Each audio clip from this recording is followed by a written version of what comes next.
আজকে এমন একটা তরকারি বানাবো যেটা রুটি, লুচি, পরোটা সব কিছুর সাথেই কিন্তু ফাটাফাটি লাগে। আর শীতকাল পড়ে গেছে, এখন আবার রুটি খাওয়ার চলনটা একটু বেশিই হবে।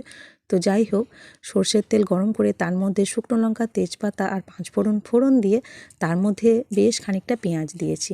এবার পেঁয়াজটা একটু ব্রাউন ব্রাউন করে ভাজা হলে তার মধ্যে দিয়ে দেব হাফ চা চামচের মতো আদা রসুন বাটা। আদা রসুন বাটাটাকে ভালো করে ভেজে তার মধ্যে দিয়ে দিয়েছি এক মুঠো পরিমাণ খোসা ছাড়ানো চিংড়ি মাছ। চিংড়ি মাছটাকে একটু ভাজা ভাজা করে নিয়ে এর মধ্যে দিয়ে দেব পরিমাণ মতো কাশ্মীরি লঙ্কার গুঁড়ো, হলুদ গুঁড়ো আর দেব লবণ, আর তার সাথে অল্প একটু জিরে গুঁড়ো। মশলাটা ভালো করে তেল ছাড়া করে কষানো হয়ে গেলে এর মধ্যে দিয়ে দেব আগে থেকে কেটে ধুয়ে পরিষ্কার করে রাখা আলু আর কুমড়ো। একটু নাড়াচাড়া করে এর মধ্যে দিয়ে দেব টমেটো। এরপর ঢাকা চাপা দিয়ে মোটামুটি ভালোভাবে ভাজা ভাজা করে নিতে হবে যতক্ষণ না ওই কুমড়ো থেকে যে জলটা বেরোবে সেটা শুকিয়ে যায়।